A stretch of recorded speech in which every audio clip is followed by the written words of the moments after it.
Bienvenue à vous. Cette semaine, je vais vous parler d'un message qu'a laissé la Vierge Marie à un paysan du Nicaragua en 1980. Ce message a quelque peu été oublié avec le temps.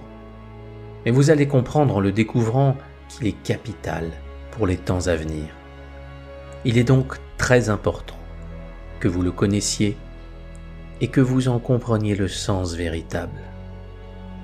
Pour commencer, je vais vous parler du contexte du Nicaragua à l'époque de l'apparition, afin que vous compreniez bien. Le pays a connu en 1972 un terrible tremblement de terre.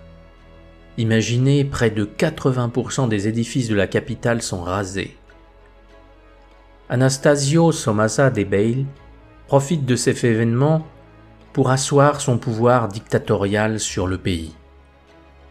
Il s'enrichira énormément en détournant les fonds de l'aide internationale destinés à aider les plus touchés par la catastrophe et reconstruire le pays. Ceci provoquera la ruine du Nicaragua. En 1979, le peuple se soulève et chasse le dictateur, mais ces événements baignent dans le sang, puisque près de 40 000 personnes décéderont. Malheureusement, c'est un autre dictateur qui prendra le pouvoir, Daniel Ortega. Alors que son prédécesseur était rallié au camp américain, Daniel Ortega a des affinités avec le bloc de l'Est et il nationalise les banques, les compagnies d'assurance, les ressources minières et forestières. Mais le peuple s'oppose violemment à son projet de collectivisation des terres et le pays est ensanglanté par une guerre civile qui fait 29 000 morts. Comme vous le constatez, au moment des événements qui vont nous intéresser, la situation est terrible pour le Nicaragua, et le sang a beaucoup trop coulé sans pour autant résoudre la souffrance.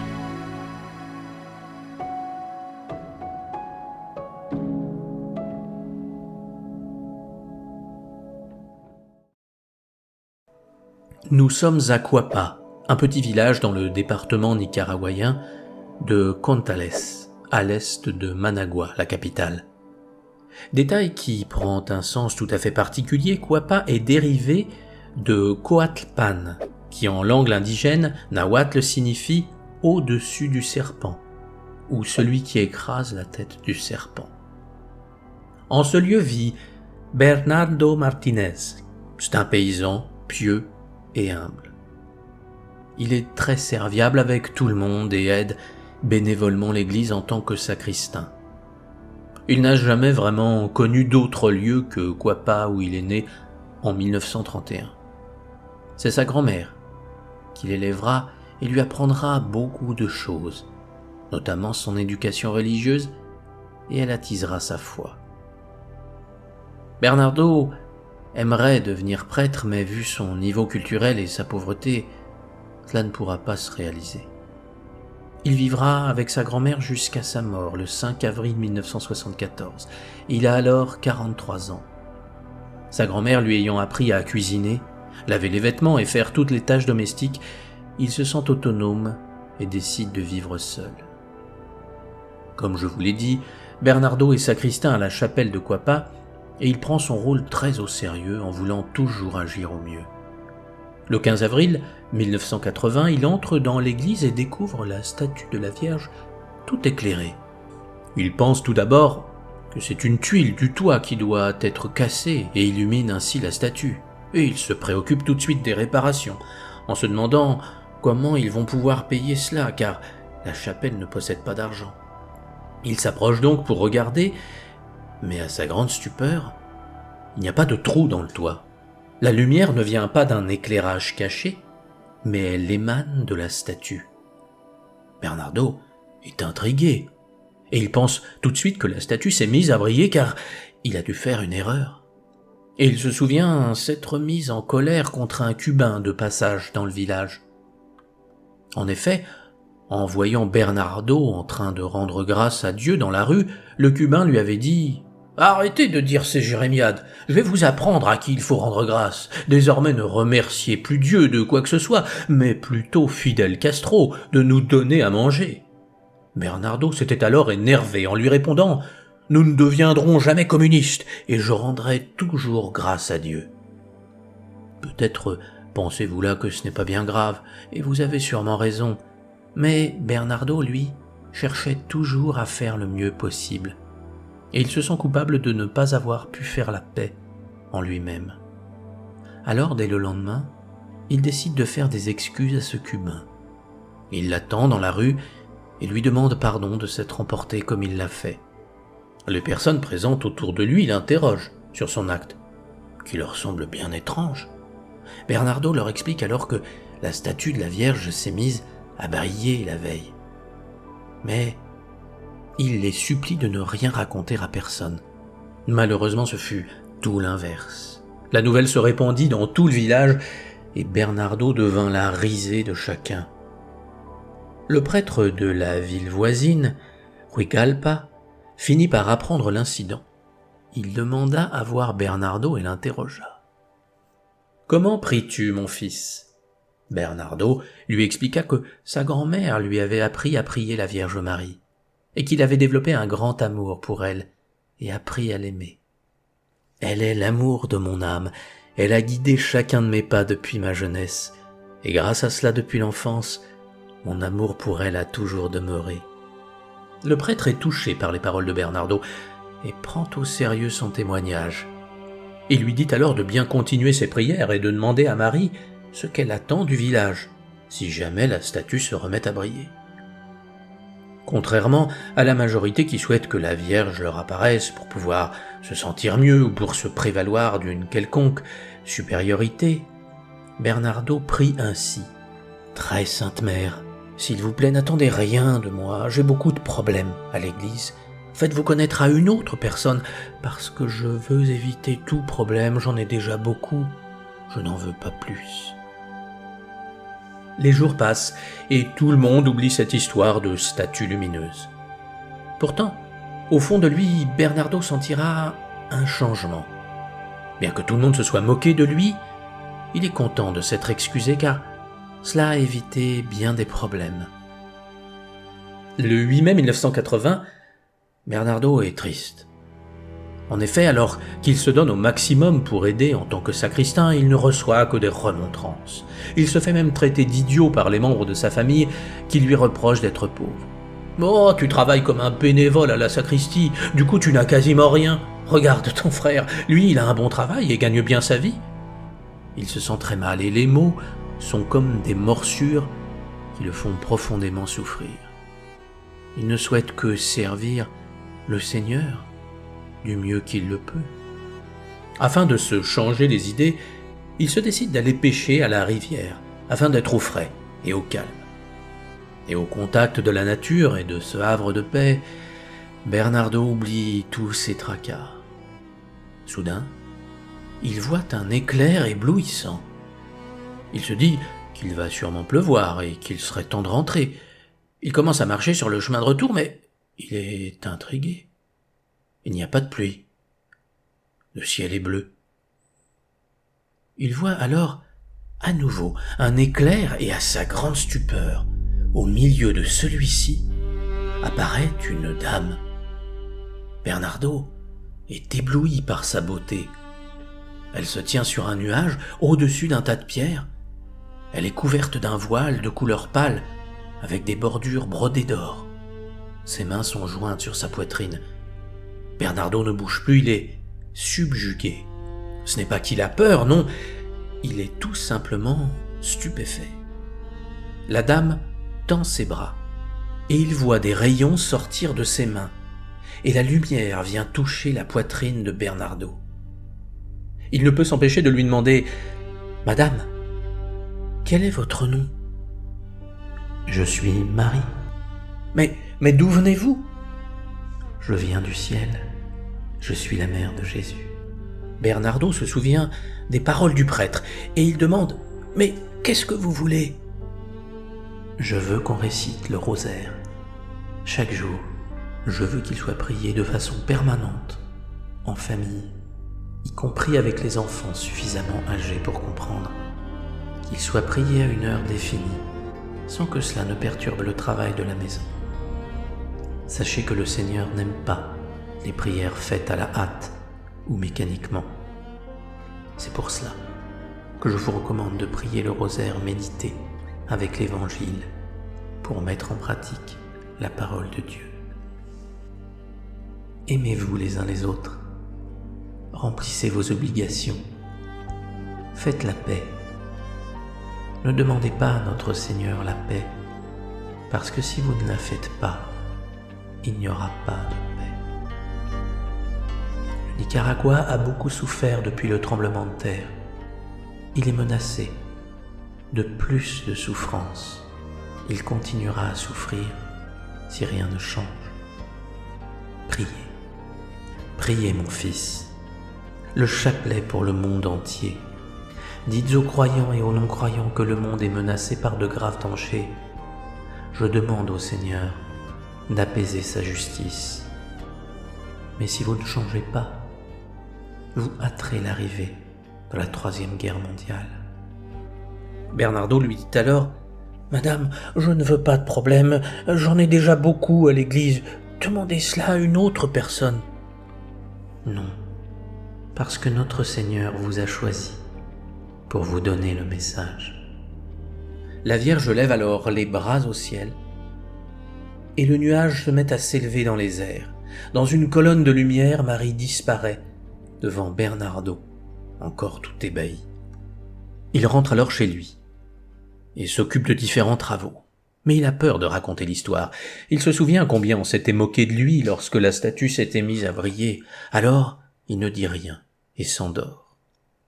Les jours passent et Bernardo est de plus en plus tracassé. Il sent comme un poids, mais il n'ose rien dire.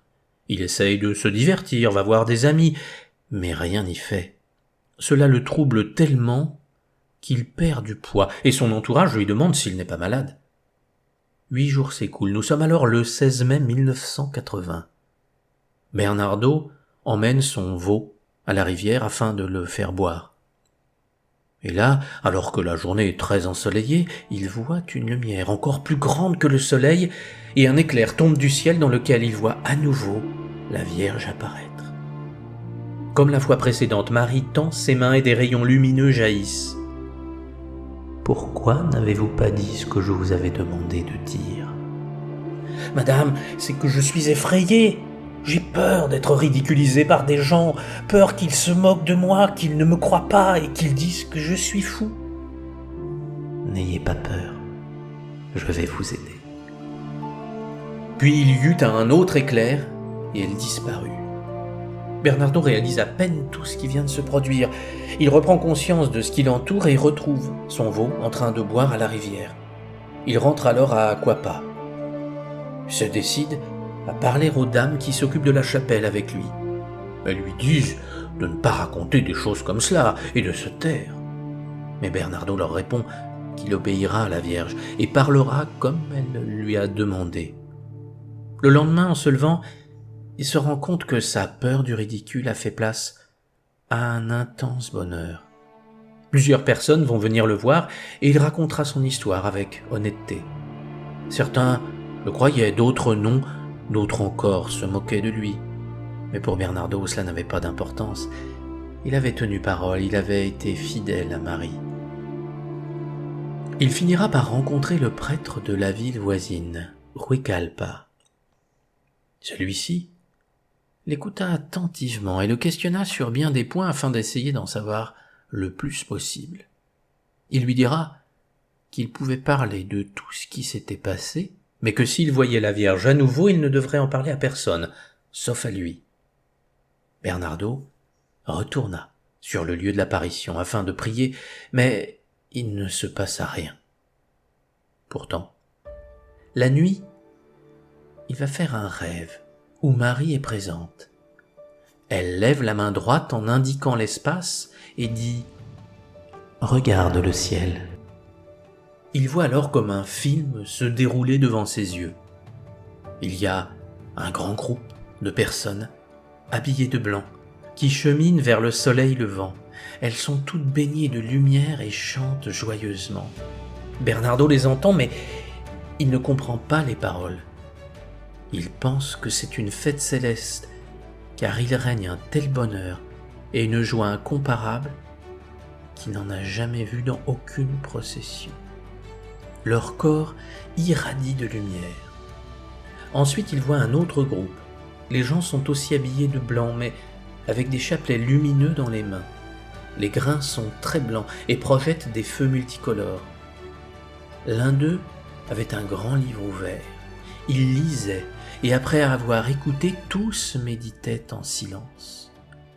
Puis le groupe se mit à réciter le Notre Père, et Bernardo les accompagna. La prière était si intense que Bernardo fut complètement bouleversé. Chaque mot semblait d'une force si extraordinaire et tout son être était galvanisé par la prière. La Vierge le regarda et lui dit « Tu vois, c'est ainsi que je souhaite que vous priez et non de façon mécanique et répétitive. » Il vit un troisième groupe vêtu de marron qui priait le rosaire. La Vierge lui dit « Ils ont reçu le rosaire des mains des premiers. » Et finalement, il vit un quatrième groupe, mais les personnes étaient beaucoup plus nombreuses, une foule immense. Et ils étaient habillés normalement, et de toutes les couleurs, tous avaient des chapelets à la main, et sans savoir pourquoi, Bernardo fut très heureux de les voir.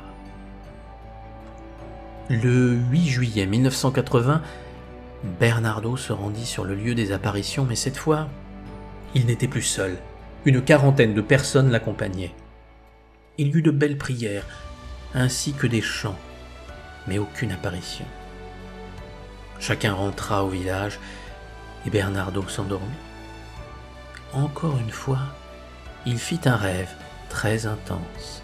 Il se trouvait à nouveau sur le lieu des apparitions et priait, car plusieurs personnes avaient fait des demandes à Bernardo, et il priait sans relâche afin de les aider. Il y avait notamment un garçon du village qui avait été injustement mis en prison, accusé d'être un contre-révolutionnaire contre le gouvernement communiste. Sa sœur avait supplié Bernardo de demander à la Vierge de l'aide. Elle était très triste parce qu'elle ne pouvait pas lui parler quand elle lui rendait visite en prison. Après avoir prié de tout son cœur pour ce pauvre garçon, Bernardo leva alors la tête, mais ce ne fut pas la Vierge qui était devant lui, mais un ange. Il était vêtu d'une longue tunique blanche. Il était grand et très jeune. Son corps semblait baigné dans la lumière. Il avait un physique et une voix d'homme. Il ne portait ni ornement, ni manteau, ni couronne. Il était simple, mais beau. Il avait un comportement chaleureux, convivial, et semblait d'une grande sérénité. L'ange qui regardait Bernardo lui dit « Votre prière a été entendue. » Après un long moment de silence, il ajouta « Allez, et dites à la sœur du prisonnier d'aller le consoler dimanche, parce qu'il est très triste. De lui conseiller de ne pas signer un document qu'ils vont le presser de signer, un papier dans lequel il assume sa responsabilité pour quelques sommes d'argent. Elle n'aura pas à s'inquiéter, elle pourra lui parler pendant un long moment. Elle sera traitée de façon amicale. Dites-lui d'aller lundi au siège de la police de Ruigalpa pour compléter toutes les étapes de sa libération parce qu'il sera relâché ce jour-là. Dites-lui aussi de prendre 1000 cordobas comme montant de l'amende. Bernardo remercia l'ange, tout en se demandant comment elle pourrait parler à son frère, alors que cela lui était interdit, et la somme demandée était trop importante, elle ne pourrait jamais la payer. Mais il dissipa ses doutes et eut confiance. L'ange le regarda et lui dit « Ne tournez pas le dos au problème et ne maudissez personne. Cela peut vous permettre de vous sortir de toute situation. » L'ange disparut alors et Bernardo se réveilla. Il se mit à prier, puis se remémora tout ce que l'ange lui avait dit en rêve. Il se rendit immédiatement chez la sœur du pauvre garçon prisonnier et lui raconta tout. Sa première réaction fut identique aux premières pensées de Bernardo. Ce n'était pas possible. Elle ne pourrait jamais lui transmettre le message du fait qu'elle n'était pas autorisée à parler à son frère. Bernardo lui dit alors d'avoir confiance en Dieu et de faire tout ce que l'ange avait demandé. Ils prièrent ensemble pour aider son frère. Bernardo proposa de l'accompagner le dimanche suivant car c'était le seul jour où elle pouvait se rendre à la prison. Pendant ce temps, la nouvelle s'était répandue au village et bien des personnes disaient que Bernardo était devenu complètement fou, qu'il fallait l'interner dans un asile et de toute urgence.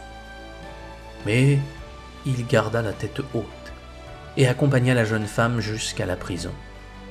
Là, au grand étonnement de tous, les gardes furent particulièrement aimables avec elle.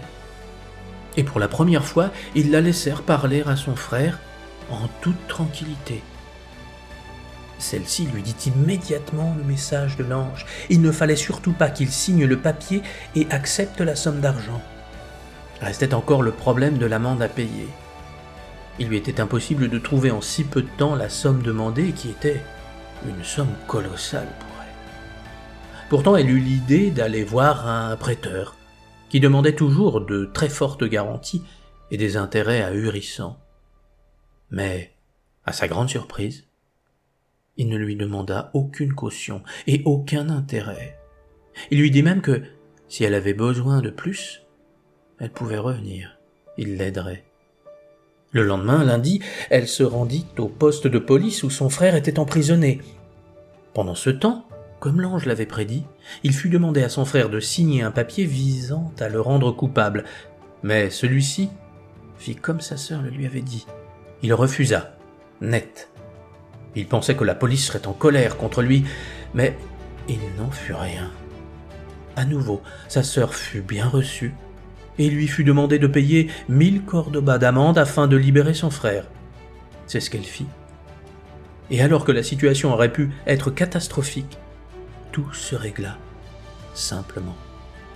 Le garçon et sa sœur coururent voir Bernardo en lui sautant dans les bras pour le remercier, mais il leur dit que ce n'était pas lui qu'il fallait remercier, mais Dieu et la Sainte Vierge, et qu'il devait prier le rosaire. Cette nouvelle fit grand bruit à Cuapa, mais cette fois, ce ne fut pas pour dire que Bernardo était fou. Au contraire, cet événement fut considéré par une majorité comme une preuve que Bernardo avait bel et bien vu la Vierge Marie et qu'il n'était pas dément. Le 8 août 1980, Bernardo voulut se rendre sur le lieu de l'apparition accompagné cette fois d'un groupe beaucoup plus important. Il y avait même plusieurs prêtres dont certains étaient encore sceptiques. Malheureusement, des pluies torrentielles avaient fait déborder la rivière et il était impossible d'accéder au lieu. Le groupe se retrouvera donc sur la berge. Néanmoins, il y avait une grande ferveur et naturellement tout le monde se mit à prier et à chanter au bord de la rivière. Un des prêtres qui doutait de tout cela fut cependant interpellé en arrivant sur le lieu. « J'ai vu cet endroit en rêve hier, pourtant je ne m'étais jamais rendu ici. » Il eut alors l'impression que quelque chose s'était déjà produit et qu'il y aurait encore d'autres apparitions. Et lorsqu'après les prières, Bernardo s'adressa au prêtre en lui disant qu'il n'y aurait pas d'apparition cette fois, le prêtre lui répondit avec un regard intense « Bernardo, ne vous en faites pas, priez, et elle apparaîtra à nouveau. »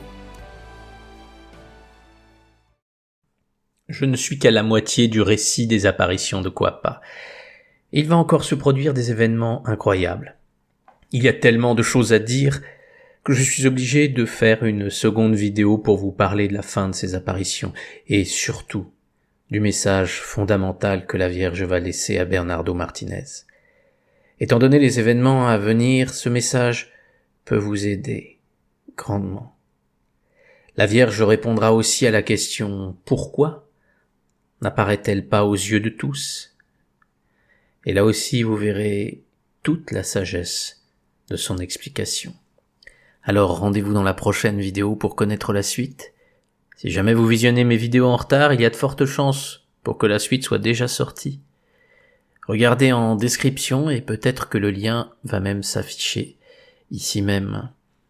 Quoi qu'il en soit, je vous souhaite le meilleur et vous invite à appliquer ce que la Vierge nous conseille.